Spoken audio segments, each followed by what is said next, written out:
Hoka hey, Alita Army. Welcome to the Alita Livestream of April the 21st, 2023. Alita's Love Interests, where we discuss all things to do with the movie Alita Battle Angel, the source manga Gundam, and the greatly desired sequels. I am your host, the Muskogee Creek, from Denver, Colorado in the U.S. And with me, I have Lee. He's from Fountain, Colorado. And how's it going, Lee? Well, it's going pretty good. So, how about you? Cool. Yep, real good, real good. We expect Angelus. He's going to be late for sure because he's always late because it's his Saturday there, and of course he works during the week now, so he sleeps in a lot of time, you know. And I guess Do Not Stand By is going to be on, and I invited several others, but we'll see if they show up. So yeah, we should have a pretty neat little discussion today because we wanted to kind of make it somewhat consistent with Radio Chaos tomorrow. We'll get to that toward the end there. So anyway, how's the weather down there, Lee? Do you guys get cold down there and a little bit of a cold patch? It has been actually pretty cold down here. In fact, I've got a notification on my desktop telling me there's supposed to be snow tomorrow. Yeah, I think we're going to get that here too. And I think on my phone, I think it's supposed to start warming up here about May the 1st or something like that. So it's springtime in the Rocky Mountains, as they would say, you know, because we had here couple of weeks ago, or not a couple of weeks, couple of days ago even, we had temperatures here about 81 degrees Fahrenheit or 27 degrees Celsius, I guess. And then the next day it was snowing. So it's really, the weather here has always been very weird. You know, it gets snow one day and be hot as hell the next, you know. So, but it is what it is. You know, that's one of the things about Colorado, I guess I like, is the change in the seasons, I suppose. So, okay. So anyway, got that by. And I got to the right slide this time, didn't I? So anyway. So anyway, here's our petition. Once again, you know, if you haven't signed the petition, I'm certainly everybody here on this stream has already, but you know, there's the link down underneath it, or the URL. You can go to that website. And I think we've added about 25, signatures over the past week. And it seems that we're doing between 20 and 30 every week. Okay. So, you know, I know that might not sound like a lot, but when we got almost 178,000 now, you know, hey, you know, that's a lot of signatures. Oh yeah. So, you know, hopefully that's going to get Disney off the dime, and maybe they'll, you know, give us that sequel, you know, which, well, there's no maybe about it, folks. The Creek knows we're going to get a sequel, you know. I mean, not that I have any insider information, but yeah, you know, we're going to get that sequel. You know, I think Disney would be idiots to pass this up, particularly after, you know, James Cameron actually was successful on this thing right here, you know. In just over 4 months, it's made over $2.3 billion. And I got the numbers right this week. Last week, I think I might have been off a little bit or something, or the week before, but I double checked this week, and that's what it is. $2.3167 billion in just a little over 4 months. I mean, incredible. And I think it's still playing in some theaters, but I know it's out. I think it's on streaming, or it might be Blu-ray if I'm not mistaken. So by all means, watch this movie. It is great. I mean, the visual effects are stunning in this movie. I mean, the first movie, they were stunning to begin with. I think this might have been a little bit better, I think. You know, I wouldn't doubt it. They've been making some advances there, yeah. Yeah, for sure, you know. So, yeah, go check this movie out, you know, and of course, every dollar they get is every dollar that's going to help us get a sequel for our girl. So, you know, we want to make sure that, well, we don't have to make sure this thing's successful now. It is successful. Very. Despite some of the naysayers that were saying, oh, it's not even going to make 800 million. It's not going to make $1 billion. It's not going to do this. It's not going to do that. And then 2.3 billion. Sounds like Disney execs. Later, Yeah. Yeah, bad joke. Plus a lot of hacks, I guess. Mhm. Critic hacks, if you want to call them that. We're doing that. So, okay. So onward to the main topic. We may as well get started. I guess Angelus is still, let me see, has he sent me something in the Twitter DMs here? Not yet. So he's probably still in bed. Mhm. So, and of course, Do Not Stand By said he was going to be on. Now I think he has a lot of responsibilities with his daughter too. So something may have come up with the last minute on him because he really likes getting on these streams, I think. Okay. So, but yeah, he's got family and stuff, so it's probably going to be a little tighter for him to squeeze some time in for the stream. Yeah, not like us single boys. Mm-hmm. Although it's kind of like I told El Lamont on that one interview we did, I haven't seen Boy in many years. Yeah. So anyway, that's the way it goes, I guess. Okay, let's move on to the main topic, I guess. And here's the 4 love interests that I'm aware of. Okay, now I'm not sure there is another one from the manga. There may be. I'm not sure. These are the 4. These are the 3 I remember right here. Okay, can you know of another one that maybe Alita maybe had a little fleeting attraction to, or somebody hit on her that maybe maybe I can't think of any. The only one that comes to mind is one that was from her past, and that lasted not really long at all. I'll be honest, I'm not really sure I'd even include Chaos in that, mainly because I think, well, for me at least, a love interest is like a two-way interest on both parties. Yeah. Chaos certainly has an interest in her. Yeah. But she had no interest. Oh, absolutely. Yeah. Oh, he had a big time crush on her, but she was. I think she really respected him. I think she thought a lot of him. Because he was doing some pretty cool stuff. Being I guess. Well, she certainly seemed to like him on some level, at least.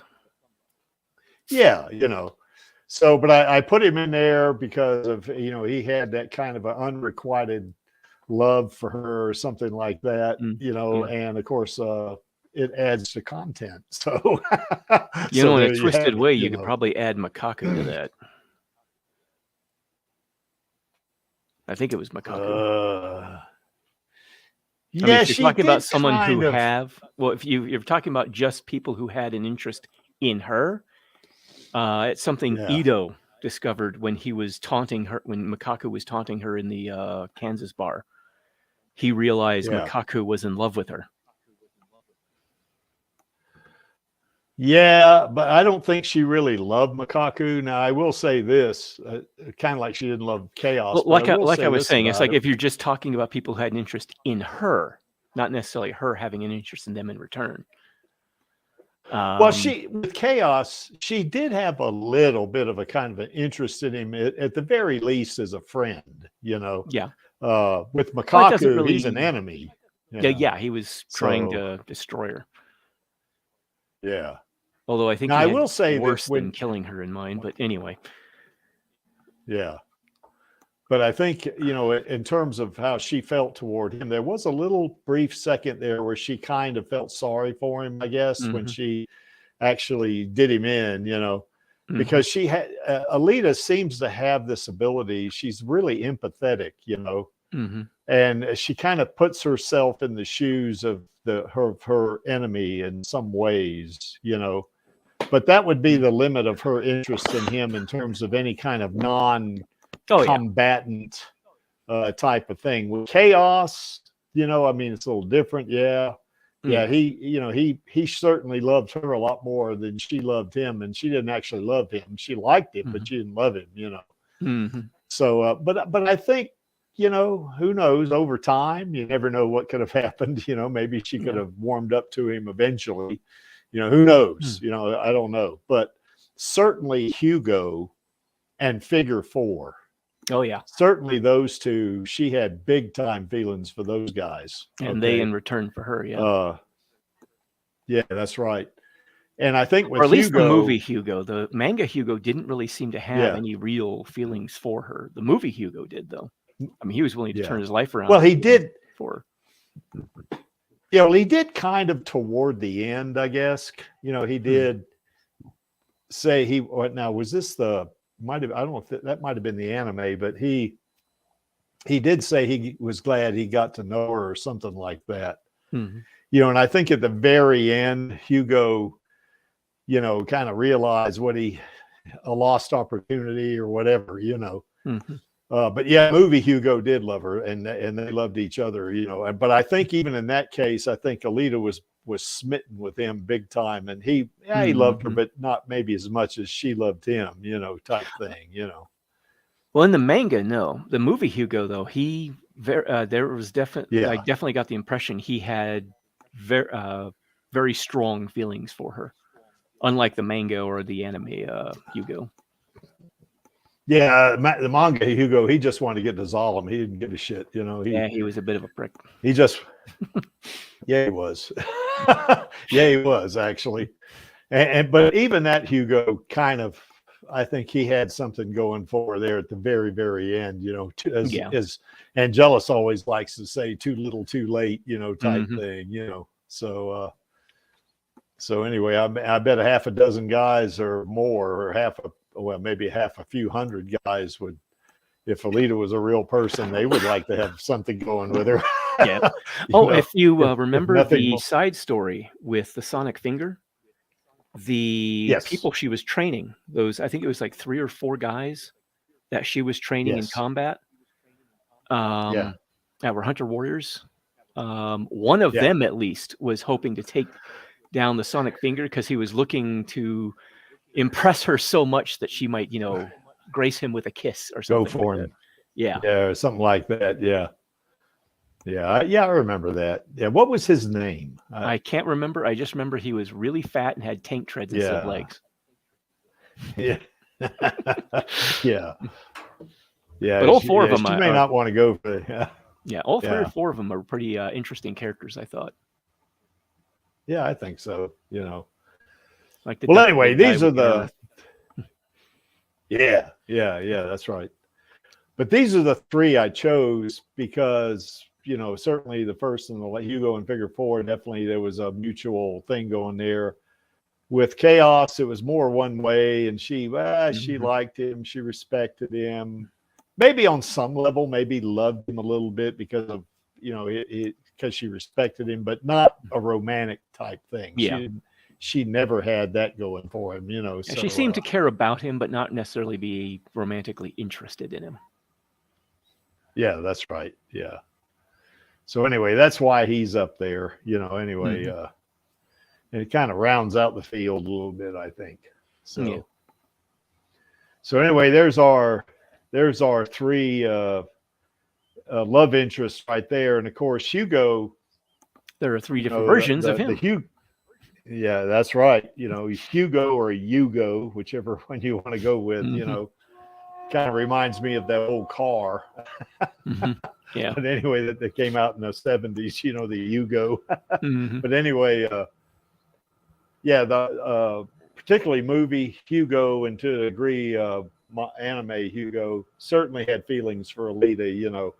It was not till the very, very end that manga Hugo even had any kind of recognition of feelings or something like that.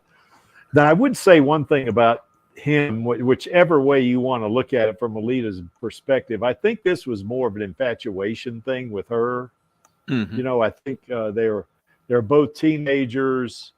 Well, I got the impression that in the movie, at least, that, you know, of course, she's 300 years old, so she's going to be older than anybody on Earth except maybe Nova, you know, and Karula. You know, Karula's going to be older than her, but you know, from a mental development or maturity level or something like that, you know, by the time Alita gets her berserker, that's right, 17, 18, maybe. Maxie seems to think she was 19. Okay, well. Late teens, okay, well, kind of thing. Yeah, I was just going off the notes that Cameron had that were up on that one website. Okay, yeah. But anyway, movie Hugo, he looks like he might even be 20, you know. Yeah, he certainly no younger than 18, certainly, you know.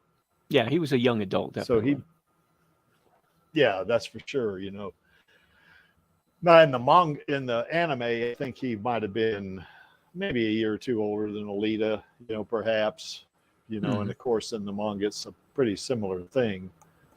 But boy, did Alita have it bad for Hugo in the movie. She and even in the anime, really well, all three of them, she had it really bad for him. Yeah, I got the feeling it was kind of her. Oh, go ahead. Well, no, you go ahead. I was just gonna say, I mean, it was kind of like that first love type thing, because it was, as she was there, it was like her reset version where she was basically a whole new person now. And it was kind of like, you know, first love often is the one you fall hardest for, even if it doesn't work out. Yeah, that's right.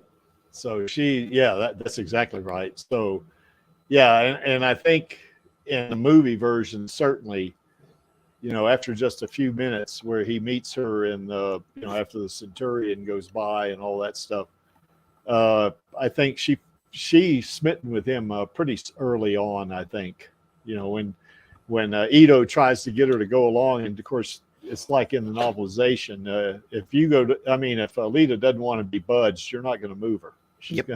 She's you know, because you know, you can't force her to do anything physically, you know, even in her doll body for that matter. But if you remember, she kind of looked back as Hugo kind of sped off, and she said, "Hugo," you know, like that. I went, "Oh gosh, you know, yeah, she's got it. She's got it bad for him already," you know. So now, in terms of that manga Hugo, Lordy, I tell you what, I mean, if I'm looking at it from a perspective of like being her uncle, if you want to think of it as that, my thought would be, why in the hell do you even want to mess with this guy? He is a total nothing, you know. Although I would say he was making money, you know, he was doing that. He was in all three versions, he was a hard worker, you know. But the one in the middle, he's a real prick. He's pretty bad. And you know, of course, you know how it goes with a teenager. You know, if you say you can't have that, it's going to be nope, you can't tell me what to do, you know, type thing. You know, so it's best to just let those things play out. Anime Hugo is a little bit different. He's somewhere between movie Hugo and manga Hugo, in my opinion. I mean, he does have feelings for Alita and stuff like that. He still wants to get to Zalem. You know, he's all three of them want to get to Zalem, actually, you know. But, you know, movie Hugo, I think he fell in love with Alita, you know, pretty much after Grishka chopped her up and he saw her again in the berserker body. He was relieved that she was still alive, I guess, you know. And anime Hugo, and I've only seen the anime a couple of times, maybe three. You know, I mean, I think, you know, he was a little bit freaked out by her in the beginning, particularly when they fell through the roof, you know, and she caught him, you know, and you know, that kind. And he thought she had a weird name because in the anime she's Galley, you know. But yeah, anime Hugo, I mean, rather manga Hugo, I'd say, girl, what are you messing with that no good for? I mean, he is good for nothing, you know, you know, he basically was, you know, he was definitely a prick. So anyway, any thoughts about this? Oh, by the way, let me just say something here. I'm going to put a link in the chat here if anybody wants to jump on here. So anyway, there's the link. If you want to come on and talk to us, just click on that. We'll bring you into the stream. If you only want to stay in the stream for just long enough to say I love Alita and jump off, you can do that. Or if you want to jump on the stream and, you know, talk to us, you know, by all means do that. And don't worry about your English. You know, we'll work that out. You know, because we're all friends here. We're all like extended family. So it's cool, you know, if you want to do it. So anyway, what are some good traits about Hugo, do you think, Lee? I mean, kind of meld them all into three, or you can separate them out, whatever. Well, that's a good question. I mean, movie Hugo, he had a strong loyalty to his friends and stuff like that. I mean, him and Tanji apparently had known each other for a while. So movie Hugo had that going. I don't know about the other two versions of Hugo, really. He seemed to be pretty much a loner who just did anything he could do to make a quick buck, just so he could fulfill his dream of going up to Fari's. Yeah, so, that's right. Those two versions of him, And as for him being a hard worker and industrious, I think Charles Manson was also kind of a hard worker, wasn't he? So that's not necessarily that great a thing. No, that's right. You know, especially manga Hugo. He's he was not just manga, but even he was stealing spines. So manga and anime Hugo were basically leaving people crippled for life. So, movie Hugo didn't seem to do that. He would take arms and legs, maybe some of the parts, but he wouldn't necessarily take anything out of the core from somebody. So at the least, he wasn't leaving people crippled for the rest of their lives. Yeah. I would say about movie Hugo, the one thing that, and you guys have heard me say this before, but there was that one point, I guess, in the Kansas bar, you know, remember they jacked Kanuba's grind cutters, and he knew, you know, who got those grind cutters. He knew that he took them to Shirin. You remember that? I guess that Vector said, you know, use the service entrance, hurry the grind cutters over to Shirin, whatever. And then, of course, they're in the Kansas bar, and he sees Grishka show up with those grind cutters. Yeah, and use them on one of the bounty hunters and the dog. Wanting to use it against, well, he did use it eventually against Alita. And he still tried to make a deal with Vector after that to go up to Zala. Remember, they had those drinks together. To me, that's when he did that. You know, I mean, I kind of didn't like him once he revealed that he was a jacker, cyborg jacker. Yeah. But, you know, I said, okay, well, it's a tough world. People got to do what they got to do to survive and stuff like that. You know, and I said, all right, I might cut him some slack, you know. But then when I saw him after what happened to Alita, you know, and then he goes down to, you know, rescue her and Ito and McTeague and the dogs go down to rescue her from Grishka, you know. And even after that, and seeing how badly chopped up she was and all that kind of shit, he still tries to make a deal with Vector. I said, you sorry piece of crap. It was my thought. It took me a long time to get to warm up to him at all, you know. Now, I would say, and Angelus has brought this up about how at the very end, you know, he kind of realized, you know, some things. I thought, well, you know, okay, I'm willing to give him some consideration because he has seen the error of his ways eventually. You know, now, it was too little, too late, and all that stuff, but at least he did see that he kind of messed up, I guess, or he did realize what he actually had in front of him at that point. You know. Well, for me, him sticking with making the deal with Vector to get up to Zalem was sort of helped illustrate just how, one, desperate he was to get out of Iron City, and also how sort of controlled the whole system is by Vector. I mean, the only way he was going to do it was through him. He had no other option to do it. At the end, when he decided to stay, for me, that was him also overcoming. I mean, it was like he said, he went up because he had nowhere else to go. If he stayed down in the city, there's every bounty hunter in the city out looking for him. And even with that, he still chose to go back down with Alita. Yeah. Of course, part of that would be he knows he's got Alita to protect him. So, you know, plus he was a cyborg himself at that point, you know. So he would have been a little tougher to take down as a cyborg than he would be as a meat boy, you know. Yeah. And being a jacker, he'd know some of the tricks that jackers would be able to use to take down a cyborg too. So that's something else he could do. Yeah, yeah.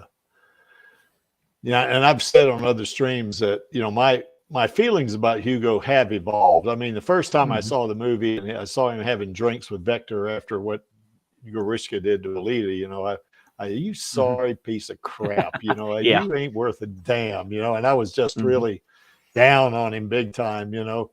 But after that, my feelings toward him evolved a little bit. You know, I said, okay, yeah, you messed up, pal. You really did.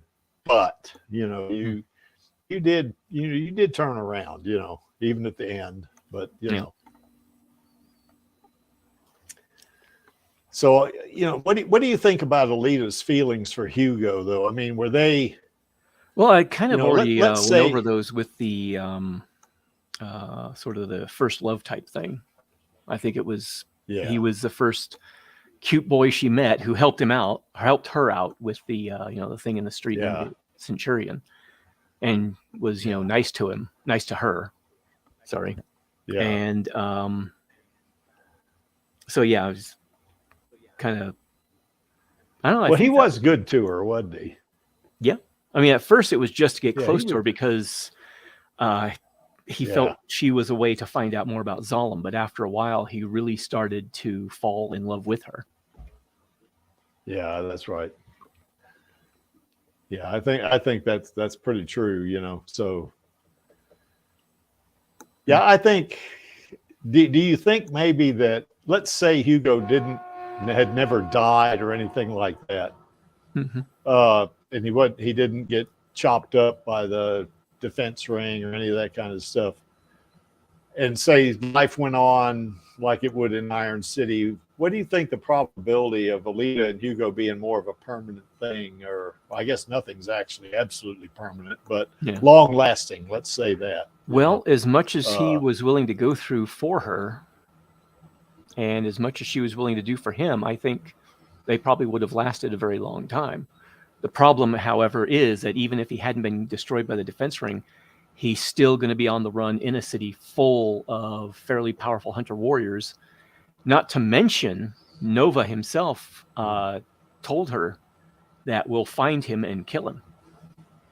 So even if it wasn't the hunter warriors, there's also the Centurions, who are even more heavily armed. So I don't think his survival was going to go on for much longer, even if the defense ring hadn't gotten him. Well, at least in Iron City, if somehow they'd gotten down there, for sure. You know what they could have done? They could have escaped and gone out to work on the Sheffield's farm. Possibly. That's the thing. There were some, there were some fan fictions that I took an idea from that had, you know, old ancient undercity passages that would come out in some area in the outside in the Badlands, like maybe a small mining settlement or something like that. Not necessarily at the settlement, but, you know, small passages that led to little areas outside of the city. They were very dangerous to use and very hard to find, but there could have been a way that they found some passage under the wall that got them out there. But going through the gates would have been out of the question. Yeah. Yeah, it'd have been pretty tough for them to get out. Gates. Yeah. Yes.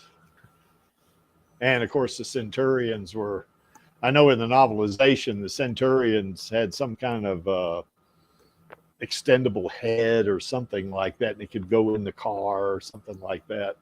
Yeah, there was a module that was on the front of them that they could extend outward to put into a small place to sensor it. I got rid of that because it didn't appear in the movie, and I just went ahead and just had a sensor in the main body of the Centurion that would just scan something without having to worry about it.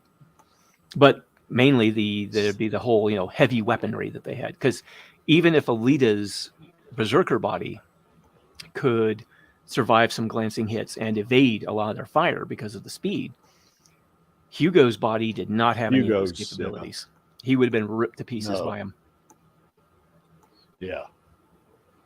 Yeah, she would have had, and it would have bogged her down too if they tried to escape together, because she would be trying to protect him.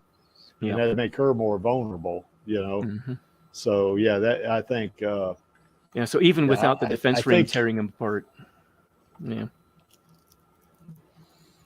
Yeah, I definitely think he is. At that point, his survival, the probability of his survival was two things: slim and none. Yeah. So unless they found some undercity fashion of getting out under the wall or something like that, they just weren't going to make it out of there. I mean, especially when Nova is directing the forces to track him down. I mean, you've got basically, as I pointed out in the story that I have, I mean, in the novelization, they had it so that Nova himself had all the eyes and ears. He himself was. But I decided to put it into the surveillance equipment of the city itself. So you basically got Zalem is a giant surveillance drone hanging over Iron City, and it can see everything. Yeah. The only possibility they might have had would have been if Alita had made some deal with Nova. Mm-hmm. You know, because you remember when Nova was possessing Vector, he did tell her, you know, that, you know, because you were so the factory would let you leave this time. So that told me that maybe, you know, if you could strike a deal with Nova that was to his advantage, he might consider that. You know, now what she would have had to give up. Oh, I think she would have had to have given up herself in order for him to survive. Yeah. And then Nova's Nova's not somebody who just is going to be, you know, reasonable in the sense that, you know, I'm going to let you and your boyfriend live happily ever after. One of you is going to end up paying for that somehow. Well, you know, one thing that I thought one way she could have done it, or at least attempted, would be, remember in Hugo's apartment, she said, you know, we could get a cheap replacement for my antimatter microreactor heart, you know, and she could say, look, I will give you, tell Nova this, I will give you my heart in exchange for, you know, a cheaper model, and you let Hugo live. You know, you see, the only problem, and he might have gone for that, but the only problem is he can't be trusted. No, you know. Well, the other thing too is he's one of the things that those pointed out in the notes is she herself was a threat to the status quo. I mean, the very carefully crafted system of control that Nova had in place over both Zalem and Iron City. He knew she was a threat to that. She was a threat to the very I'm not sure culture they had set up. Yeah, because they had absolute control of Iron City, you know, after the fall, you know, where they gave them technology and, you know, other services that, you know, in exchange for them supplying them and food and stuff like that. And they had absolute control over the surface, you know. Yeah. And of course, yeah, you're right. Alita was kind of flying the ointment on that one. So, so yeah, I think I agree with you. I don't think Hugo's survivability was very high. Once Nova discovered that Hugo and Alita were kind of an item, and at that point, it was like, once that happened, then he was a goner. He was going to be a goner eventually. Yeah. You know, it's kind of like you see in the prison movies, dead man walking, you know. So that's basically what he was at that point, you know. Yeah. And at the end of the novelization, you find out that Nova just likes watching people suffer. He enjoys putting them through hell to both see how they'll react to it and to entertain himself. Yeah. I think the only way Hugo would have survived at all is when he was making that deal with Vector. Had he given up Alita, you know, then maybe I don't know how he would have got to Zalem, because that's the only way anybody got to Zalem was to be chopped up like Shirin was. Kind of like he wasn't getting to Zalem. It's like Ito said, it was just a big con. Yeah, exactly. So, but he would have in some way survived that way. Although I think the instant he met Alita and Nova found out about it, his fate was sealed right then, you know. Yep. So because because I guess Nova had it so bad for Alita that he was willing to do anything to make it happen. Now I will say this about him, after Hugo fell, and Alita's hanging, by the Damascus blade on the side of that supply tube. Nova could have finished her off right then. He could have just, sent down another defense ring, and that would have been the end of her, But in the novelization, he found it more entertaining to have her alive than to have her dead, And that was actually one of the reasons that I blended into the motive in my novelization for him keeping her alive, is partly it entertains him, like in the novelization and all that. And also because he was studying her, because he was learning how she affected the destiny of people around her and her own destiny as well. Well, yeah, it was part of his karma research, I guess. Well, that was manga. Like I said, it was something that I blended in with mine. But yeah, in the novelization, it was he's just a sociopath who likes to torture people. He's that's right. Immortal kid with a magnifying glass burning ants on the sidewalk. Yeah, or whatever. Yeah. That's because that's what he said in the movie, right? The only way I find he could find immortality tolerable was to watch others die. Which makes him certainly a villain, but I wanted a little bit more to him than just that in my story, so I kind of added a little bit more. Yeah. Well, in my story, he's not that prevalent yet. Yeah. Yours is also more the manga, so he seems much more like the Professor Nova from Kashiro's story. Just interested in his experiments, trying to divine certain secrets of the universe, as it were, by turning people into unholy abominations. Which he's certainly good at doing. Yeah. For sure, Okay, I think we hit him pretty good, I think. Chaos. Now, as we said before, Chaos, Alita really never loved Chaos. I mean, she cared about him. She liked him even. She may have had some kind of love for him in that she cared about him, but in terms of respect or as a friend or something like that, but she had no romantic inclination toward him whatsoever. Now, on the flip side of that, he definitely had a romantic inclination toward her. Oh, yeah. He had a bad crush on her, So Chaos says he would love to be on, but he's got some equipment in his house right now. It's making a lot of noise, and he doesn't want to jump on because of that, So that's all right, Chaos. It's cool. But anyway, the panels on the right is some of my favorite parts of the story, where he's getting frisky with her, a little bit. She's on that gurney thing or that bed or whatever, and he's getting a little too frisky, and she just slaps the crap out of him and knocks him across the room. Little old bitty thing like that just decks him.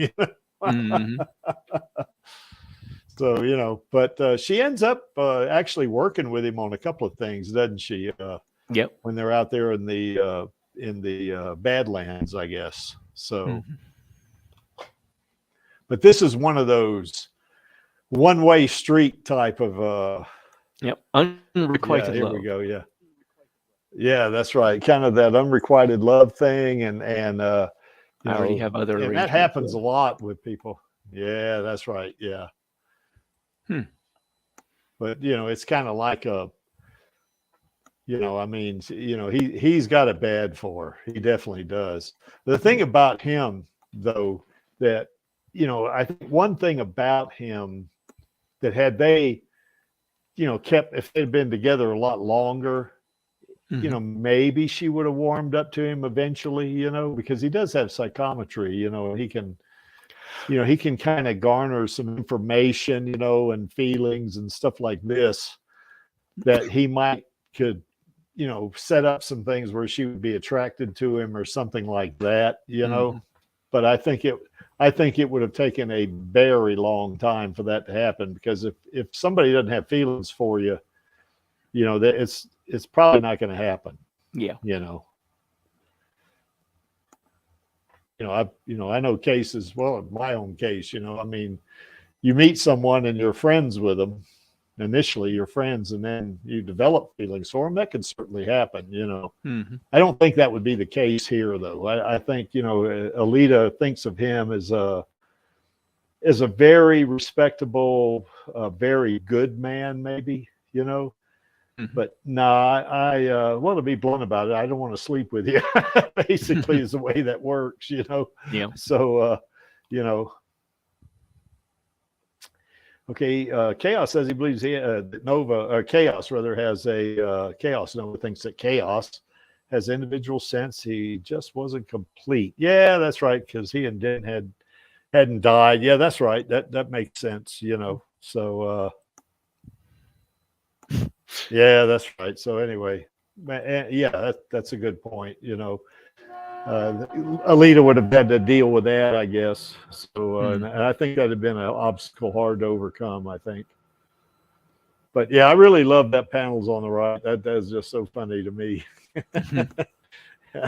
trying to get frisky with a cyborg, and she just slugs you and knocks you across the room. Yep.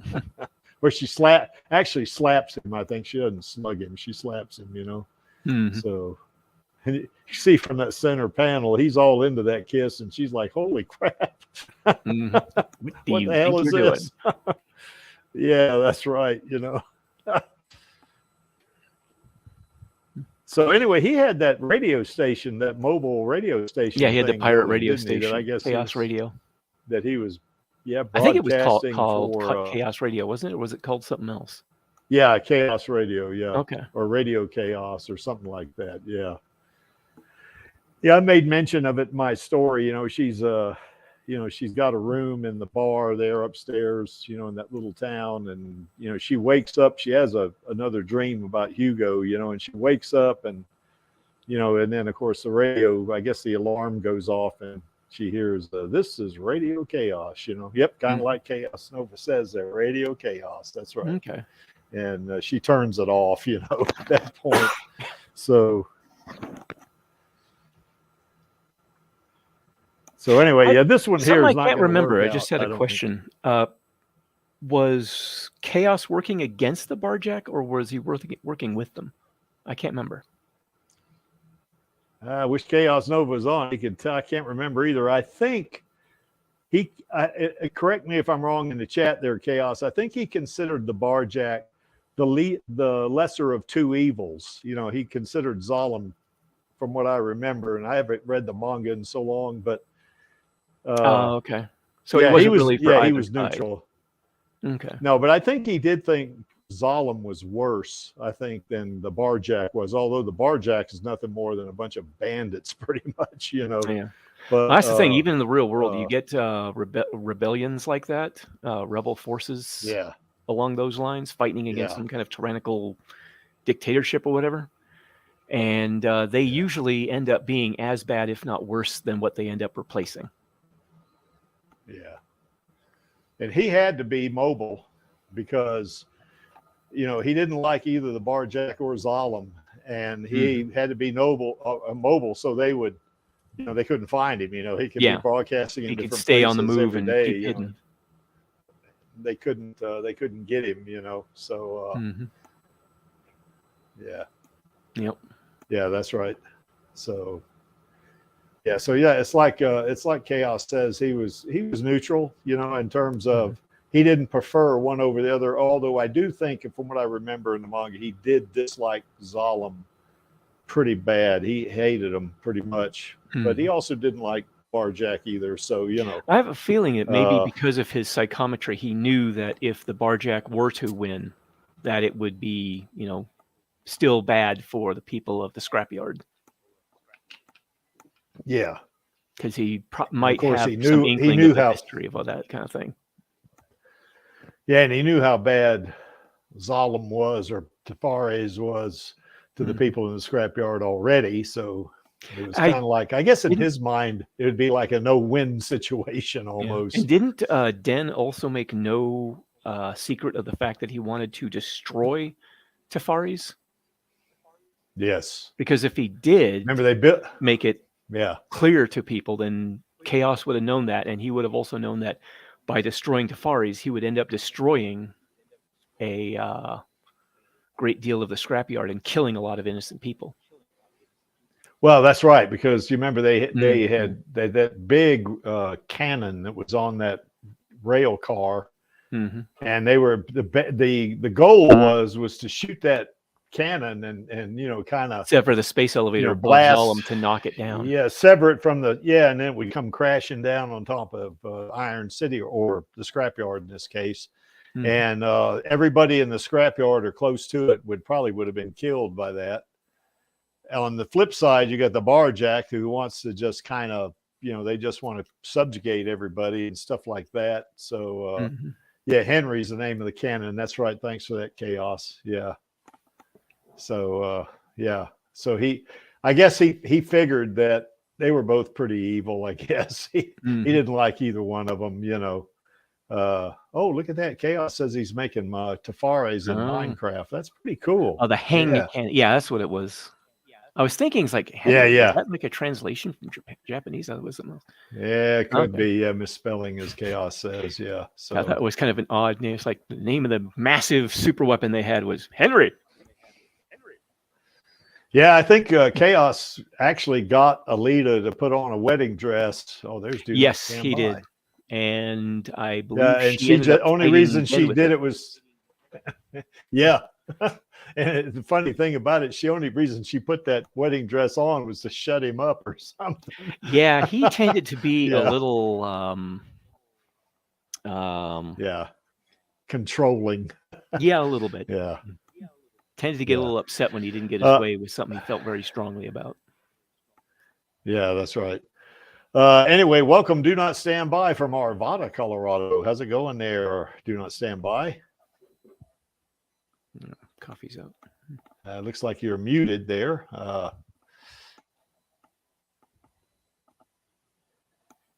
Yeah, they got to push that mute button there. There you go. No, you got to push the mute button there. Do not stand by. Maybe he's having some audio trouble too. You know, could be. It could be. He could also be a little.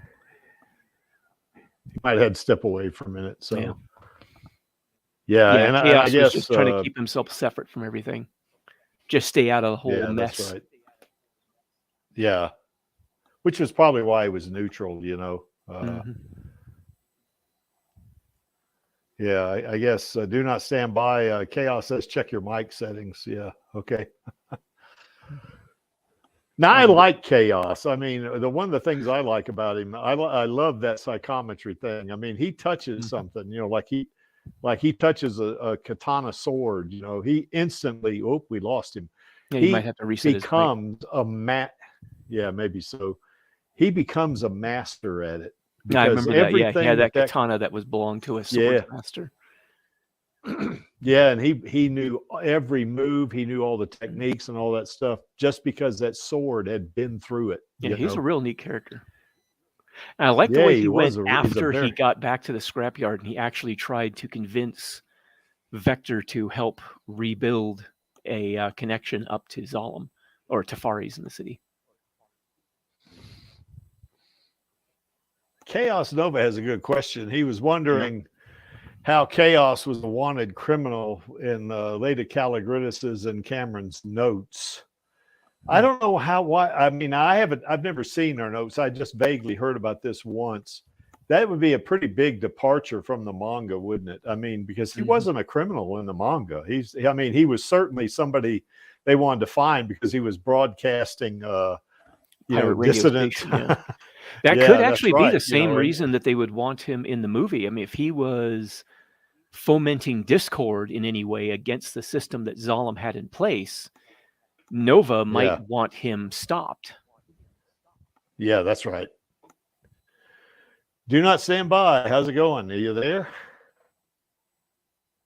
I was worried earlier because I was having problems with my mic too. I had to try it again a couple times to get it to start working. So he might have a broken mic. Yeah. Oh, he might have that, or sometimes I know on a browser it's got to recognize your mic. You know? There's that too. Oh, there he is. Are you able to hear me now? Are you there? Yeah, we can hear you. How's it going up there in Arvada, Colorado? There, do not stand by. Really windy. I don't know. No, we're losing you. Oh, we're losing your audio there. You kind of, all we heard was really windy. Yeah, it's been really windy. That's right, and all over Colorado, I think. So, yeah, just for the viewers, just in case you've never been to Colorado, we have these things out here called microburst, and you can actually be walking around, and all of a sudden a 40-mile-an-hour wind hits you. Yep. I mean, it's not common. It's not all that common, but it does happen. I remember driving on State Road 470 one day. I had a Jeep at that point. We were going up to Blackhawk, to go gambling and stuff like that. And a microburst hit the Jeep, and it kind of almost shifted me from one lane to the next, Oof. And folks in the back seat were freaking. And I said, "Oh, that's just a microburst." They would say, "What? A what?" Yep. Oh boy. Yeah, Nova. Yeah, exiled his. Yeah, that's right. Because Chaos is Nova's son, so that's yeah. So that's there's a little relationship there between Nova and I have to wonder if they would have have changed the relationship between Chaos and Nova in the movie. Was he still going to be Nova's son? Because if he was, that could still actually explain why he was exiled as well. He could be, because they don't like the weak or defective on Zalem, which is why Ito and Sharen's daughter got exiled down to Iron City, because she had a defective body. She had that degenerative condition that was causing her to be wheelchair bound. So if I remember correctly, Chaos had a degenerative condition of some sort too, where his body wasn't as strong as it should have been. So that could be, since if he was still the son of Nova in the movie, then he could still be seen as, defective, and Nova would have wanted him gotten rid of. So probably would have, he is blind. Okay. Yeah. So that's a couple of strikes against him then. Yeah, I guess those glasses he wears, you see on the left, that gives him some sense of sight, doesn't it, Chaos? I'm not sure about that, so you can say yes or no in the chat. But yeah, he is blind. Yeah, that's right. I remember that. One thing that probably in the movie they might say is that, because like you're saying in the notes, he's a criminal. Maybe he's a dissident, and Nova, the folks in Zalem don't like that crap. So he gets exiled because he's kind of like an insurrectionist or something like that. Yeah, that's interesting right there. Yeah, he comparable to Wolverine. Holy moly, that's pretty tough, Yep. But and now I don't remember seeing adamantium in the manga anywhere. It wasn't adamantium, I don't think. It was just he augmented his bones because they were very brittle, like that guy from Unbreakable that Samuel Jackson played. Oh, his bones broke easily. Yeah. Yeah, what's his name? Bruce Willis's character. Remember, because he crashed. What did he do? He crashed a train and he crashed an airplane to see who was going to survive. And both times, he figured if he was so fragile, then somebody out there had to be basically unbreakable. So he kept trying to cause these accidents to kill people to see if somebody would survive it and. Yeah, without a scratch on him, and Bruce Willis's character did. But Nova gave his son reinforcements to his bones because they broke so easily in his childhood when he'd go into rages, and he'd basically shatter his own arm and fist and stuff like that. Yeah, I like Chaos as a character. He's really good. it'd have been interesting to see if Alita had gone for him, what that would have turned, how that would have turned out. That would have been interesting, wouldn't it? Yeah. Yep. Yeah, and I guess that guy, Mr. Glass, yeah, that was Samuel L. Jackson's character, and I guess the guy that played Professor X, I mean, he became the Beast, didn't he, in that movie, in that sequel? I think. I haven't seen the sequel yet. I got to watch that. I haven't either. He was pretty. Yeah. So yeah, I did see Unbreakable though. That was pretty interesting. That movie was, you know, the only way to kill the guy was to drown him. Yeah. According to the wiki, I think Chaos actually beat the crap out of Dusty Nova when he was just a child, when he went into a rage at one point, which is one of the things that prompted Dusty to create the repair nanites that he uses. Yeah. Yeah, Chaos is going to be a great character in the sequel because I think, well, in one that we're going to have more than one sequel, folks. I think in the next movie, I think we probably won't see Chaos in the next movie because it'll be if James Cameron, if he goes to, you know, what his history has been like with Avatar, where he goes from a 2-hour movie to a 3-hour movie, I could see him doing an Alita sequel that's 3 hours that has both the Motorball and the Zerkerpan arc, you know. Then in the third movie, when she goes out to the Badlands, there's Do Not Stand By again.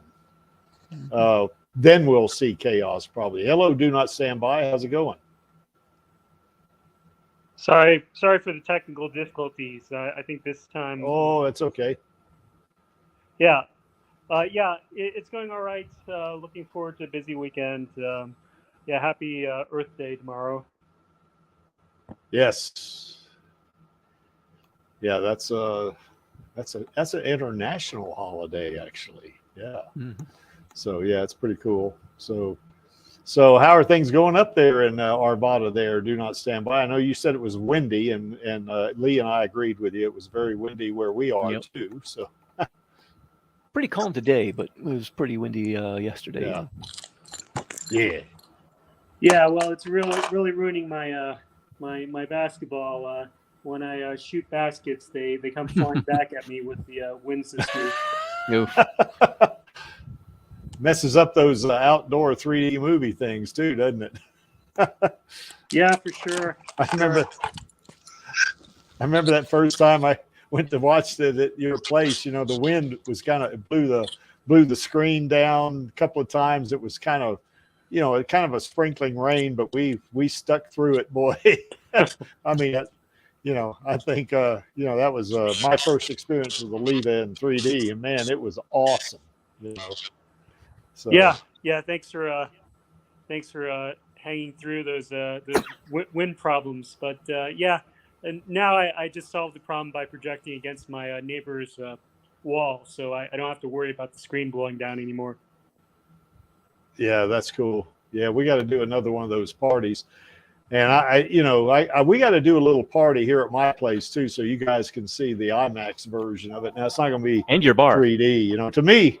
Yeah, my bar. That's right. So we got to do that one of these days. This summer, I think we can do that. So, and then we'll have to kind of put some video together for it so we can put it on the stream, So, so anyway, Do Not Stand By. What we kind of discussed Hugo a little bit, about one of Alita's love interests. And now we're on Chaos. Now, as Lee had pointed out, Chaos is not one of Alita's love interests. I think she cares about him a lot, but she doesn't love him romantically. But he loves her a lot. He's got a bad crush on her, But what's your thoughts about both of those characters, Hugo and Chaos, and how it relates to Alita in terms of being a love interest? Well, they were both doomed because they were both one-sided. Especially in the manga version, Hugo didn't really return Alita's affections until the very end. Yeah, that's right. And of course, Alita didn't return any of Chaos's affections at all in any way, even though he had it really bad for her, he really did. So it's kind of like reliving your single years all over in some ways. So yeah, we kind of agree with that too. That movie Hugo was a little different though. Movie Hugo, he loved Alita. First, he as Lee pointed out, at first he did really, he kind of saw her as a means to an end, but eventually he did fall in love with her, and and then of course he dies in the end of the movie. And then, of course, Chaos, Alita has no feelings for him except for just she cares about him. She likes him. She has a lot of respect for him, for what he does. He's got that pirate radio thing going. He's a good man, but she just doesn't have any romantic feelings for him, So, I was telling him that, if, for the case of Hugo, particularly manga Hugo right here, and if I was looking at her as my niece and I'd say, what the hell are you doing messing around with that guy? He is worthless. He's a no good, And of course, that's exactly the wrong thing to say to a teenager because it's just like, it's just like putting more honey on the whatever, the bread or something, I guess. Okay, so anyway, any more thoughts about Chaos at all, guys? Chaos or Hugo, for that matter. Well, I think for the movie Hugo, I would pinpoint when he starts to really legitimately have feelings for Alita to be when she got cut down by Gruishka, and he felt some responsibility for what happened to her. But also, there was that interim where he was training Alita, and their feelings might have grown there as well. Unfortunately, that had to cut from the original theatrical cut. But if they were allowed to do a 3-hour movie, it would have been great to see their feelings grow during the training.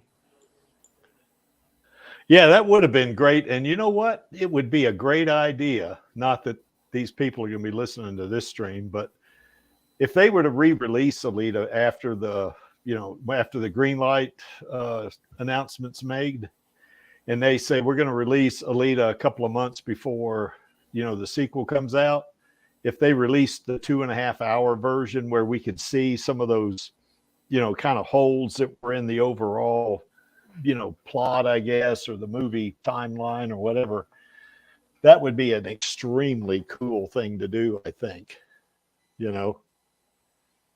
By the way, Chaos Nova says, and this is a good point, which makes me think of something. She tells, when Chaos is, he's hitting on her or whatever he's doing, he's got it bad for her. But she says, sorry, I already have other arrangements. Does she maybe have feelings for him? But no, I'm not going to act on him because I got this other thing going, Because she meets him after Figure 4, if I remember correctly. Is that right? Yeah, that's right. Figure 4 was first. So she might have stronger feelings for Figure 4. Yeah.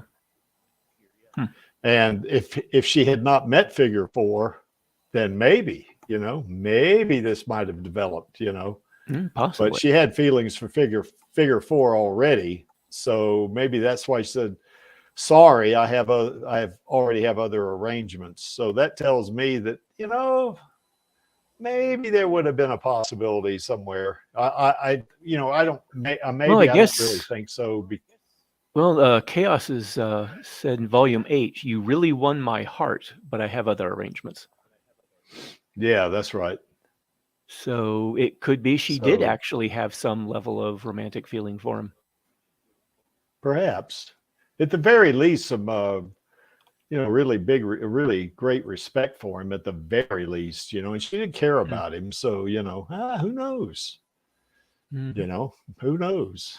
Yeah, but she already had Figure 4 was already, her item at that point. So, yeah, she's, You know, she's going to stick with that. To me, Alita is a very loyal person, you know. Mm-hmm. And, you know, of course, if she's already got these feelings for Figure 4, she's not going to have anything to do in this regard with someone else like Chaos, say, you know. Yeah.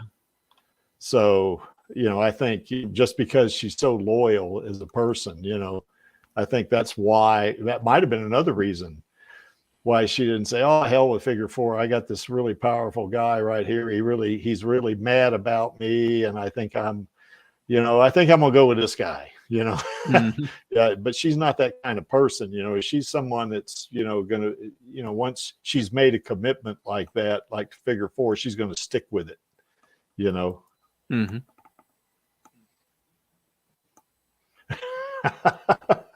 Yeah, that's right. Yeah, I remember that scene, that panel.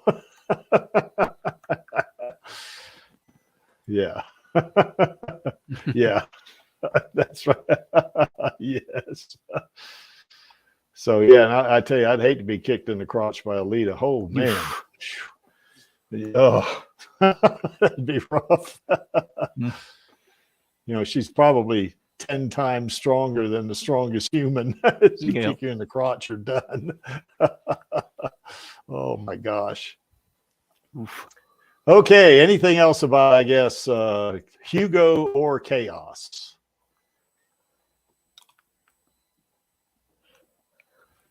All right, I guess we can move on to Figure 4. Figure 4, to me, and y'all correct me, don't be afraid to jump in, even to interrupt. I don't care. You're not going to hurt my feelings. But to me, these two did not hit it off very well. Well, I mean, they weren't enemies at the beginning. If you remember on the train, on the atomic train, mm-hmm. you know, I guess Figure 4 sees her and say, ooh, wow, what a cute girl, you know, mm-hmm. Something like this, you know. And she says, don't get too close to me. People get close to me, they tend to die, you know. And I guess Yolg had already told him that's the angel of death right there, mm-hmm. You know. And he's undeterred, you know. So he's like, so angel, you say, completely dismissing the death part. Yeah, the death part. Yeah, that's right. You know. So, but you know, she does kind of warm up to this guy. You know, I mean, She sees. First of all, he's really a good man. You know, he's fighting for right. You know. Mm-hmm. You know, he's got a lot of determination, a lot like she does. You know, he never gives up, you know, and it's kind of like that panel on the right there is one of my favorite set of panels in the manga. Yeah, you know, where she hits him in the face. Well, not only that, she literally beats the shit out of him. Mm-hmm. She beats him up real bad, you know, and he keeps getting up, you know, and she says, what is wrong with this guy? Well, I can tell you what's wrong with him if you want to think it's wrong. He has that perseverance just like you do, Alita. Mm-hmm. You know, and of course, you know, eventually, I mean, of course, they fight together and stuff like that. Her and Yolg and Figure 4, you know. Of course, Yolg ends up, you know, betraying him, I guess. But yeah, you know, he you know, I think what really warms her up to him is just his, you know, just how good a man he is, just, you know, his character, you know. Mm-hmm. I think that she sees that in him, you know, and that really is attractive to her, you know, for one thing. And she really, it's a lot like she is, you know, mm-hmm. And he's pretty strong, you know. I mean, he's killed 38 cyborgs or something like this, you know. Now, certainly AR6, you know, kind of, you know, relieves him of his arm, I guess, but you know.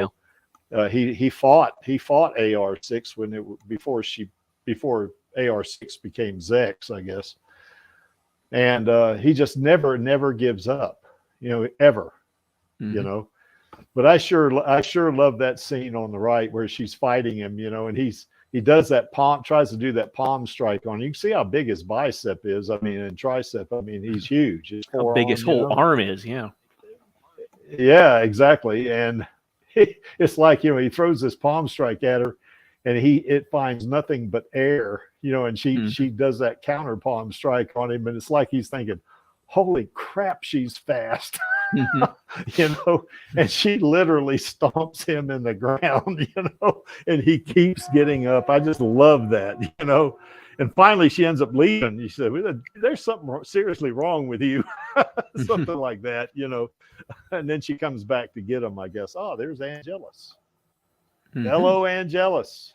I don't know if Hoka Hay is right because we haven't got a sequel yet. Yeah, so what I meant. Not a good day today.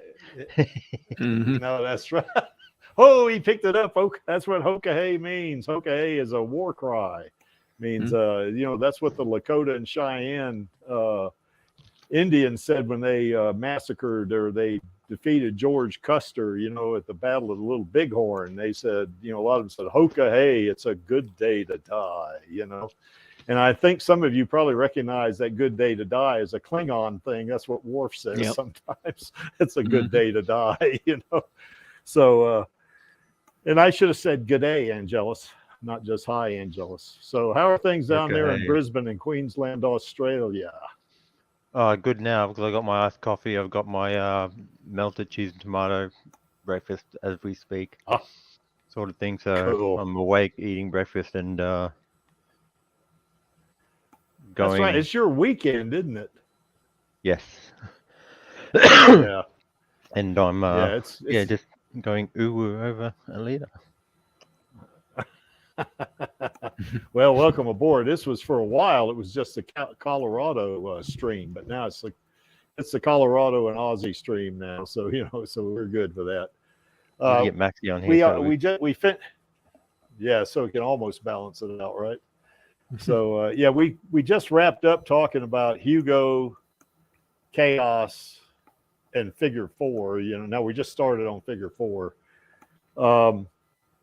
Do you have any thoughts about Hugo and Chaos in terms about their relationship with Alita? Now, we said that Chaos, you know, that really whatever feeling she may have had, she wasn't going to compromise her, you know, her thing she had going with Figure 4, you know, because she's really loyal. But Hugo was different. You know, that was her first love, I guess, or the first love she remembered after 300 years sleep.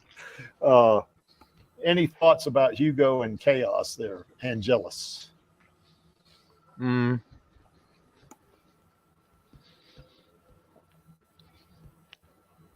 They weren't as self-serving as they implied, but they were I felt that they were more narrow-minded especially more Hugo, a little bit more so when it came to his dream of Zalem. I mean, people's dreams can change all the time. But and like another thing, his priorities were all over the place. Yeah. Whereas I felt that leading into the Figure 4 discussion, he not only did have his priorities squared away, but he stuck to them, even if it meant, you know, telling Alita something she didn't want to hear. Yeah. Yeah, he didn't mince words with her, did he? Yeah, there was that one scene where he told her he liked fighting better than eating, but he hates wars and the girls that fight in them. And that really got her attention, I think. What? You know, it's almost like, you're going to say that to me? Yeah.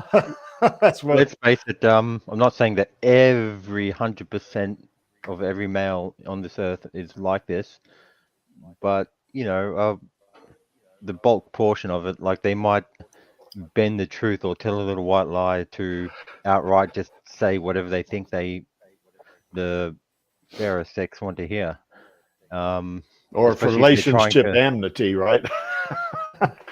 Yeah, for either, you know, making peace in a pre-existing relationship or to court someone, as it were. But like you said, you know, they, you know, especially with the telemetry, I felt that Chaos was led more by that in his actions and reactions and choices than, let's just say, his feelings, for example.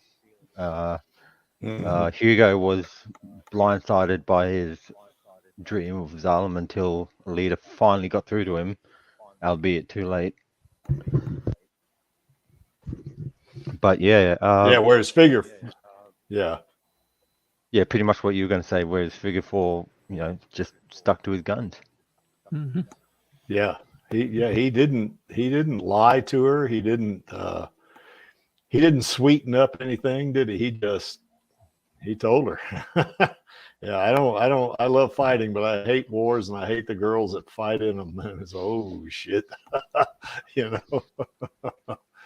Looking at him now, Den and I, or Ox King, whichever way you want to call him now, we've had discussion whether we thought he was a Polynesian or he was an American Indian. I tend to think he's an American Indian. I guess that's just my preference, I suppose, but Well, the way a lot of the characters in these mangas are drawn, you could probably apply just about any ethnicity to them. Yeah, almost. Yeah, you probably could. Yeah. You're going to say something, Angelus? With figure 4, with having the native, let's call them Native American heritage, they generally live off the land, so to speak. Like even in today's day and age, I imagine they'd be incredible farmers and so forth. They'd be very environmentally friendly, if anything. Probably have less of a carbon footprint than us city folk. Yeah, that's right. Well, it's probably like the first Australians, right? They have a smaller carbon footprint than us city folks. But yeah, without sort of like lumping them into this, whatever you want to call it, living off the land. Who's to say, like coastal cities and coastal villages, towns, etc. aren't technically that living off the land, and being so close to the coast, why wouldn't they take advantage of the fishing aspect of things, or the seaside, especially in the I hate to I don't hate it, especially in the way that the Metcaina in Avatar operate. Yeah, I mean, well, I know my yeah, go ahead, I'm sorry. I was going to say, I know that like in the movie, they're shown to be like on the fringes of the island itself, but who's to say that none of them existed a little bit more inland, but still travel to the coast to fish and whatnot? I don't know. Well, I know my American Indian ancestors, they were fisher people. Sometimes you can get that stereotype, where all Indians live in teepees and we all ride horses, and they have big headdresses with feathers and stuff like that. Well, that's not the case. I mean, American Indians are a pretty diverse group. We certainly got Plains Indians, but you got Indians live on the coast, like Angelus was saying. They're fisher people. And you got Eastern, the kind of the forest or woodlands Indians, you got those folks. I mean, you got folks living in the desert, I mean, they're pretty diverse. So, they've had to me, differences of opinion as well. So you got a whole lot of different cultural viewpoints and things that they've got. Each tribe being very, sometimes very, what's the word? Vocal? Well, I'm just guessing. Or very different from another tribe in how they view the world. Yeah, that's right. Yeah, that's right. And I know the Creeks and the Cherokees, they for a lot of that history, they didn't agree with each other too much, but it's kind of like, I guess, the Apaches and the Comanches and some of the others, they fought each other. It wasn't like they were just one group of people, it wasn't that kind of thing at all, So anyway, I tend to think of figure 4 as an American Indian. So, because so it isn't too far-fetched to think that way, or like any of the more islander cultures, whether it be Maori. Yeah, I mean, it's similar. They're similar for sure. Yeah, they're similar. There's no doubt about it, but certainly figure 4 is, I think figure 4, kind of connected with Alita on a very much more deep level, I think, even than Hugo, I think. Because like say, Hugo was Alita's first love, or at least the first love she knew of after being asleep for 300 years. You don't know, who she knew before, she was captured and thrown in the scrapyard. You don't know that. She might have had several loves prior to that. You just don't know. But she certainly didn't have any memory of it. But I think Hugo was like that first time, like Lee was saying, that first time kind of teenage infatuation type thing, And figure 4 is a little different because by the time she meets figure 4, she's a young woman. I mean, she's probably in her very early 20s, maybe 22 tops, I think, perhaps. If it's I don't been know for around sure 10 years she was out there, she was around 18 by the time she left the scrapyard. She'd be in her late 20s, almost to 30s. Still young. At a maximum, probably. Yeah, still pretty young. Yeah, but certainly those. How would you say those frontal lobes have completely, developed as opposed to a teenager? I'd probably say that she's definitely not Creaky's age. Well, she's older than Creaky, haha. But anyway, she's Creaky's niece, so Creaky's not interested in her in that way. But the thing of it is, though, is that by the time she meets figure 4, it's she's in her 20s. She's a woman. She's not some starry-eyed teenager who meets a good-looking guy and just goes gaga over him. And figure 4, he's probably in his late 20s, maybe 30.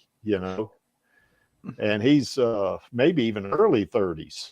I can't remember. I think the manga may have said something about how old he was, but I can't recall, But certainly these two are mature at this point. Now, figure 4 kind of doesn't act all that mature at times. I mean, he's really not the brightest bulb in the bunch, really. But he has a very good heart, and he wants to do the right thing, and I think that plus the fact that he's not afraid to tell Alita what he really thinks, he's I mean, you're going to get the truth from this guy. He's not going to kind of butter up stuff for you, put a cherry on top just to make your feelings a little better or something like that. He's going to tell you the truth, And I think she really likes that,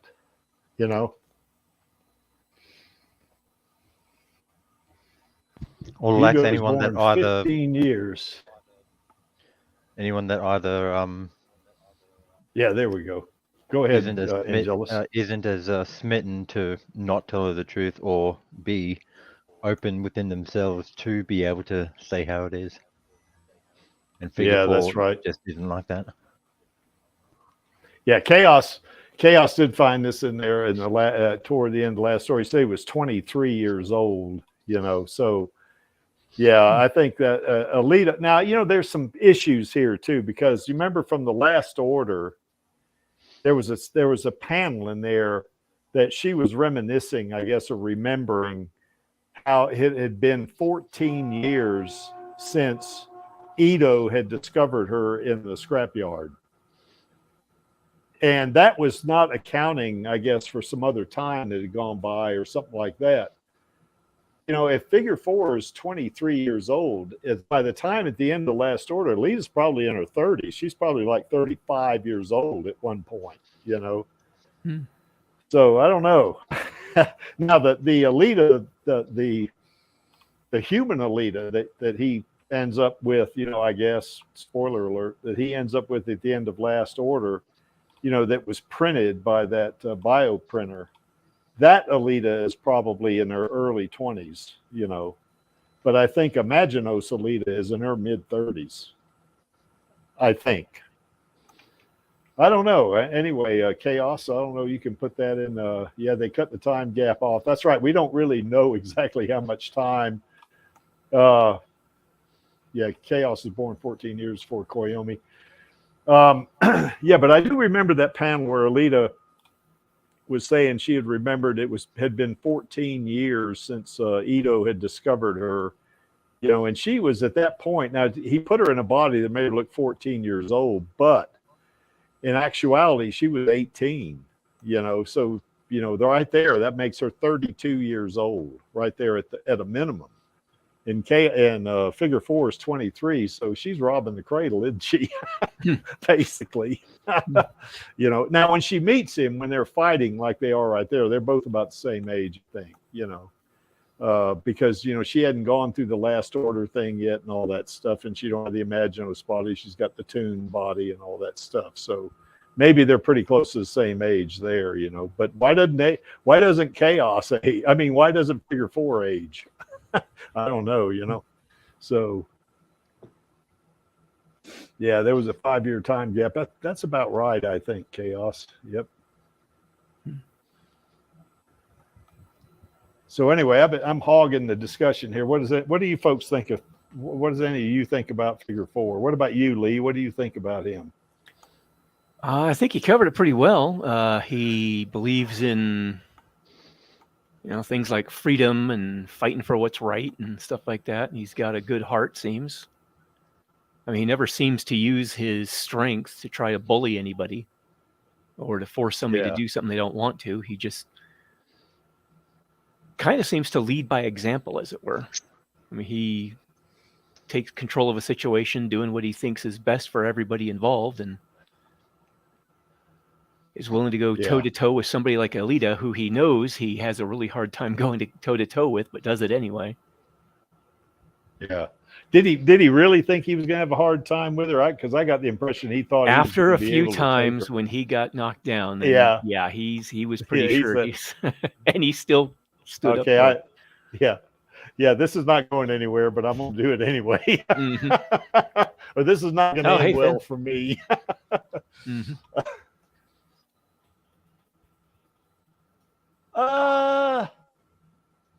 Yeah, maybe that center picture does resemble Jason Scott Lee, perhaps. Well, no, I don't know. His jaw is pretty square in that center picture.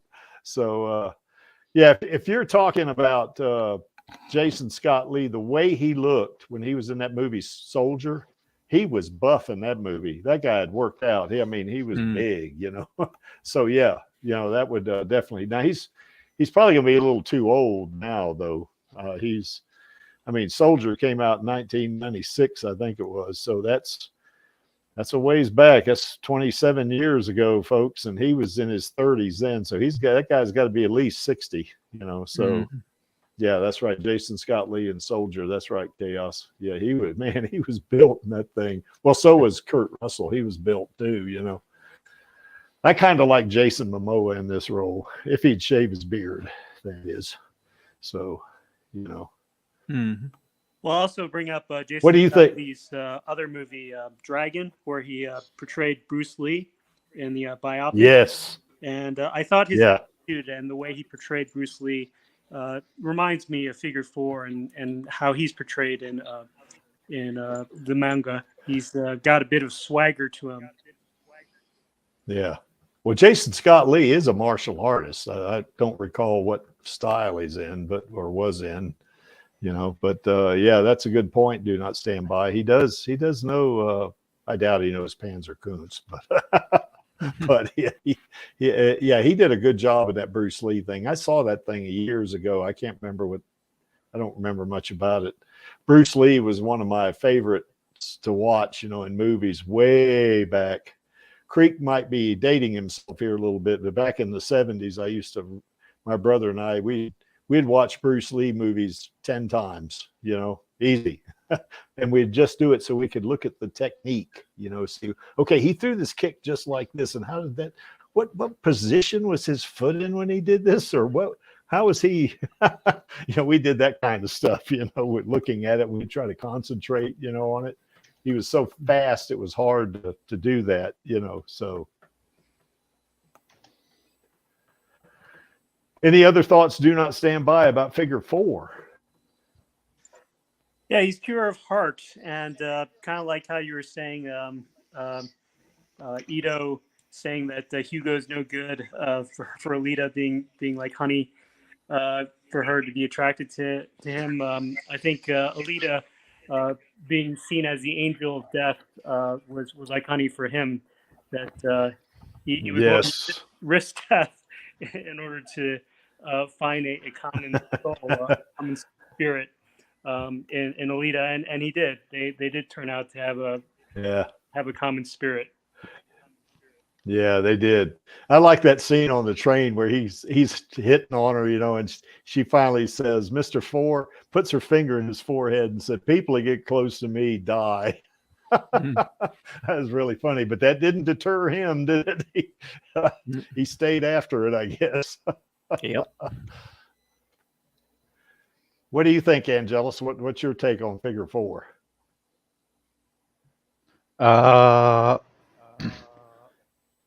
Well, to pretty much sum up, I just love his the two things. One, the sticking to his guns aspect, even in modern day our times, modern day IRL. That's a pretty rare trait.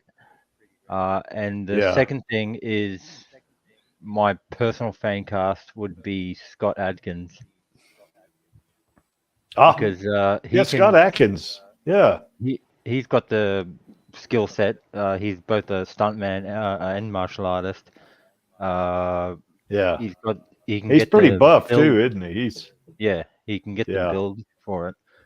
Not to mention he's also pretty athletic if they sort of go that route with Figure 4 or whatever character that they have as him. Because I mean, Gruishka Makaku. I liked it. I liked Scott Adkins in that movie Ip Man 4, if you remember that. So where he played the drill instructor or the sergeant or whatever, and he ends up fighting but Ip Man, I think, IP Man. So that was pretty cool. Yeah, I like Scott Adkins. He's a bona fide martial artist. Yeah. I hate to say it, but I have to head off right now. I got a call. All right. All right, Lee. Well, glad you could join us, man. No, me too. It was fun. And I'm gonna read that next chapter before next week too. Oh, okay. Well, I look forward to hearing what you have to think about it. You guys take care. Yeah, well, I'm enjoying it. All righty, man. Have a great weekend. All right. Okay, so now we're down to 2 Coloradans and 1 Australian. So if we get Maxie on here, it'd be balanced, wouldn't it, Angelus? Although I think he gets wifed on Saturdays. I think they kind of go garage sailing and yard sailing, I think, trying to find stuff to put on the community market or something like that. So I haven't seen any of the John Wick stuff. I probably should, but was he a villain in that, Angelus? He was. Yeah. He plays a good villain. He really does. I really like that guy. He's real good. So, okay. Any other thoughts about Figure 4? I like the way that he's incorporated different cultures in all of the leader love interests too. Like you've got city kid in Hugo. You've got actually whatever you'd classify Chaos as. He's just like an enigma. I'd say Country Boy with Chaos, or to a degree, because he is out in the Badlands. So, and then you got Figure 4. Yeah. Who's Go ahead. I can't even begin to classify him. Yeah. Well, Creek thinks he's an Indian. So, I know Den and or Ox King and I have had discussions about that, but I think, I think he's an Indian myself, because I want him to be an Indian. So there you have it. Okay. So anyway, there are the 4 that or the 3 rather. I saw Figure 4 and I saw 4 and I said, they're the 4. And like I asked, Do Not Stand By earlier on, he brought up one of the guys that was in that martial arts class Alita was in, that she was training as a hunter warrior. And he wanted to kill that sonic finger guy, you know, and he wanted to impress Alita, but I can't remember his name. So, Angelus, can you think of anybody else that Alita may have had feelings for like this in somewhat romantic terms? Well, as an example, there is one, but I'd be spoiling the one volume that you haven't read yet. Oh, have okay, you? yeah, volume 8. God, no, the Creek hadn't got to it yet. The Creek's got to read it now. Oh, you got my interest up now, so I got to read it. I've been meaning to read it for the last 2 months, but I haven't gotten around to it. So, oh, that'd be pre scrapyard years too, wouldn't it? Yeah. His name's Kuhn, and he's pretty much the guy on the front cover. But if they've got like the odd, either the rare male Künstler, or they like the all female Künstlers are an elite group, and there's like a main group that has both genders. As a more of a general infantry sort of thing, if you will. Like, who's to say that if the elite group ever sort of mixed with the general infantry, I mean, there's always the potential there. With Kuhn, Keun, that's his name in the volume 8. And I think he has like a cameo at the end of volume 7. But yeah. Oh yes. Oh yeah. Okay. Yeah, I know who that guy is. Yeah. Yeah. So I got to be on the lookout for like that. him, Alita has or feelings. even him, like himself, because I know they're still kids back then. But I mean, as they were growing up, you know, there'd be other, you know, male Künstler that they would have associated with. Yeah.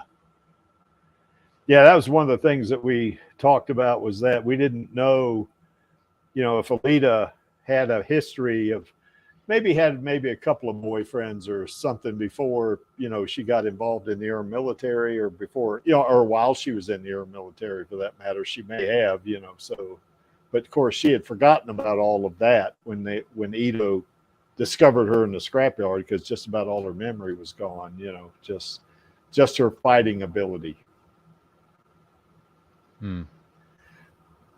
Okay, so anyway, there's Alita's love interest. Now I'll tell you what the Creek thinks. Creek thinks this is where it ought to be. That's my thought. You know, I mean, like I say, I think Hugo. I mean, my feelings about him have evolved over time, but I do think that was more of a infatuation type thing. You know, teenage girl sees a cute guy and she goes for it. You know, type thing. I think Chaos, I think she did have probably some feelings for him, but two things were going against Chaos on that. First of all, Chaos loved her more than she loved him. And of course, she had already had a thing going with Figure 4, you know, so she's loyal. So she's not going to cheat, you know, because if you remember that panel when she's leaving, Figure 4, she says, you know, that she had to go do her day job or whatever it was, or Figure 4 said, go do your day job. And she says, and no cheating, you know, and he says, yeah, I'll be here when you get back from your day job, or something like that, you know. So, you know, she is committed at that point, I think, you know. So anyway, that's the Creek's pick right there, Figure 4. Now I have to read Q, and I got to see where he comes in on this now, Angelus. I got to go up there and read that thing. So, Old Flames. Yes. Okay. So anyway, is there any other topics other than where's my sequel? I mean, we could talk about that if you want. But any other topics, do not stand by, you or Angelus can think of, or does anybody in the chat want to come in here and bring up a topic? Because anybody, there's the link right there. All you got to do is click on it. You can come on and, you know, give us what for, you know. So so if you want to come on and tell us there's any other topics for Alita, certainly we want that sequel for sure. So if you want to bring that up, you can click on the link right now, and we'll pull you into it. Well, I gotta get going soon, but I'll just throw in that I'm really looking forward to the Comic-Con. And are there other Comic-Cons around the country that we might be able to get some Alita Army folks into? I guess that would be the topic I'd bring up. Yeah. Well, we're going to have another meeting there. Do not stand by. Kind of like we had. We weren't quite ready, I think, to get too organized at that point. But Angelus, you and Do Not Stand By and Maxie and Dizzy and a bunch of others, we're going to have this meeting on Zoom, about some things we can do. And one of them is going to be talking about that Comic-Con down in Colorado Springs, or as they say around here, Colo Spigs. you see the road signs. But there's a Comic-Con in August. I think it's toward the end of August. And, my thought was I already got a guy set up to print, to make some shirts for us that have Alita Army on it, So, he said, yeah, I'll be glad to do that, So anyway, we'll have a kind of like an Alita uniform, if you want to think of it as that, with 99 on it and Alita Army logo on it, So that'd be pretty cool, I think. Yeah, sounds great. I got to get going. Have a great weekend, guys. All right. We'll see you later. Do not stand by. Okay. See you, Thanks for coming on. See you, Creek. Bye. Geez, other topics. Okay. Yeah. Anything you want to talk about, Angelus? Because we're going on for an hour and 40 minutes. But go ahead. I don't know. I just sometimes it just gets difficult to talk when I keep on staring at my profile picture.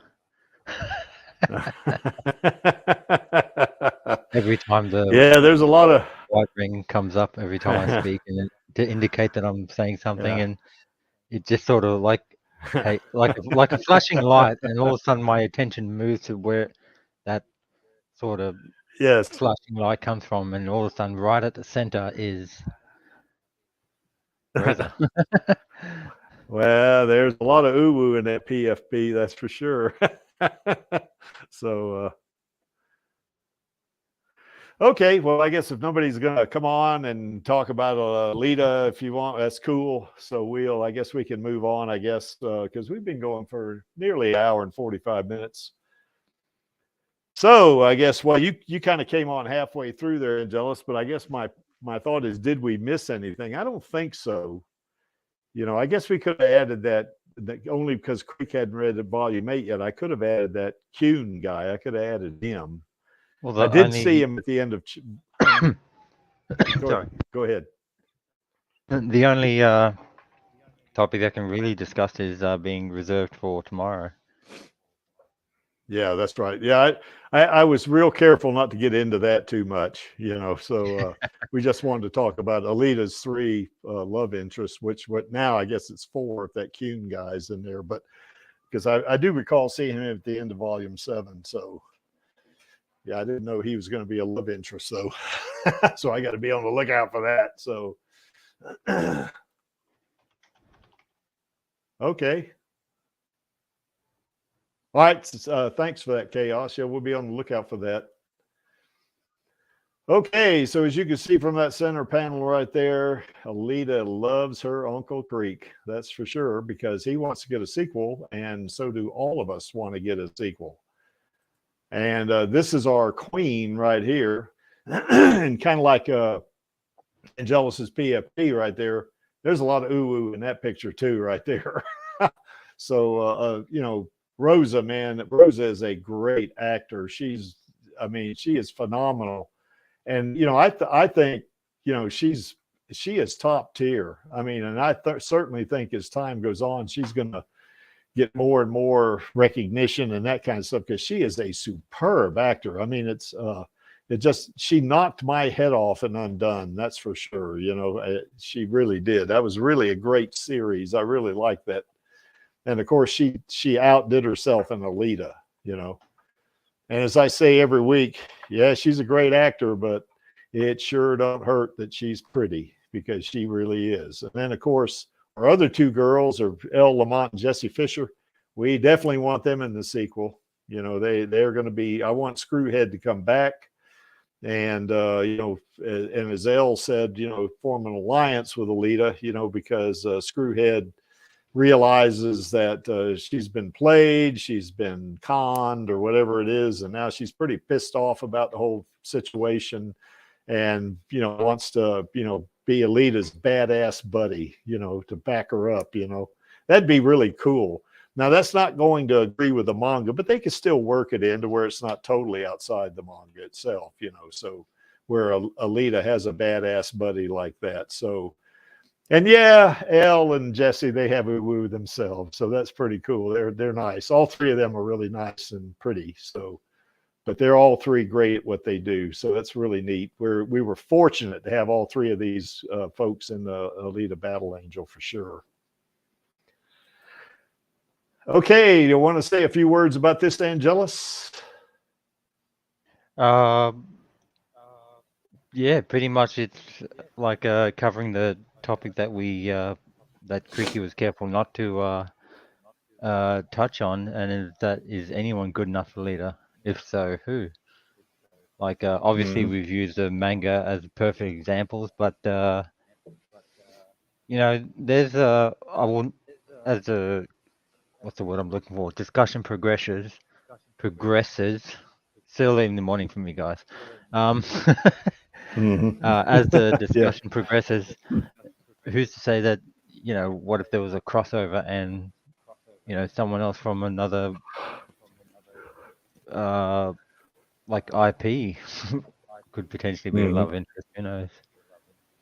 Oh, you mean like Clark Kent or somebody like that? Or I know, or, I've done. Yeah, go ahead. Genos. Yeah, Genos. Yeah. Genos. Yeah, Genos. Yeah. There's that, or you know, any IP or any character within the Okay, Alita so we're not. universe. Okay, so we're not limiting ourselves to just the Alitaverse, right? We're considering all possibilities here, right? We'll be expanding into that, especially if time permits, because obviously we don't want it to go on for too long. We reserve those, especially for the scientific ones. Yeah. Okay. Well, join us tomorrow for that. That's going to be a good stream, I think. It kind of gives me an idea of what to put together on the PowerPoint too, by the way. So I don't and just to entice people, we'll add in potential Alita army hunter warriors to, you know, say their piece of why they might be good enough for Alita. Yeah, why they might open be for that too. too. Alita, right? Well, be careful, folks. The Creek's going to be on this stream, so he's her uncle. Yep. It's all right. It's okay. It's okay. Yeah, her Uncle Creek is going to make sure that she gets good enough what she deserves. You know, when she says, not that she needs me to do that. When she says, "Don't piss me off," she really means don't piss me or her Uncle Creek off. That's exactly right. Okay, well, join us tomorrow for that one. That's going to be a lot of fun, I think. All right, moving on, I guess. Why is this image here? Well, that image is there because I like it and I'm running the stream. And to paraphrase Gawishka, I'm only here for our girl. And of course, all of us in the Alita Army are only here for our girl and the Alita Army, because Disney, we want that damn sequel, for Christ's sake. Give it to us. You know, because I mean, gosh, how many times have we seen folks say, you know, on Twitter, let's say, or Facebook, where they say, God, why didn't somebody tell me about this movie, Alita Battle Angel? It's great. Why didn't somebody say something? You know, we've seen that a lot, you know, because when Alita first came out, there was no Alita Army. There was just movie fans for sure, but there was no Alita Army. Now there is an Alita Army. So, you know, in terms of word of mouth, that's going to get out on social media. So, you know, I think it's going to be great. Okay, any last thoughts there, Angelus? Oh, now I'm having. Are you looking? I was going The to say Uwu thing illusions again? of. Yeah. Yes. It's a song by a band called Lacuna Coil called Spellbound, and yeah, it's pretty much apt. I'm spellbound by Alita. Yes. And to think that, Yes, indeed. prior to 2019, like even like the only ones that would come close is possibly the Ninja Turtles, because they influenced me Yeah. to become a martial artist. They Yeah. they ate pizza, so I ended up liking pizza, and like all throughout my childhood. So obviously they've been the biggest influence. And for me, Broly from DBZ/DBS, I just thought he was just Yeah. beefcake. Like he was like like the alpha Chad, if you will. But then all of a sudden, the leader Yes, came along indeed. and just tapped him on the Blew shoulder, it. moved him aside, and just continued walking towards the throne. Here's what happened. Lita tapped you on the shoulder and said, "Hey, big boy, follow me." And you said, "Yes, ma'am." Yep. That's Yep. what happened. That's pretty much it. Yeah, that's similar for me. I mean, I saw it in, like I've said this story before, but I saw it, when I was in a hotel, because there really wasn't much to do, and that just knocked my head off the first time I saw it, So, yeah, she tapped me on the shoulder, say, "Hey, big boy, follow me." Okay, I can do that. So, all right. So anyway, that's that, I guess. So I guess with nothing else, I guess it's time for us to do our call to action. It's just Angelus and I, so hopefully we can get it right. So anyway, on my count of three, 1, 2, 3. Film those those sequels, sequels.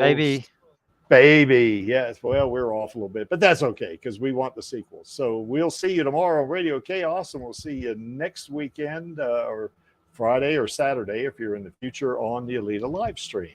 So bye. Yeah. What's up, Alita Army? This is Hot Toys Alita, and I hope you enjoyed this week's Alita Livestream. Please join my Uncle Creek, Angelus, and our other guests for next week's show. Remember, I do not stand by in the presence of evil, and film those sequels, baby. See you next time.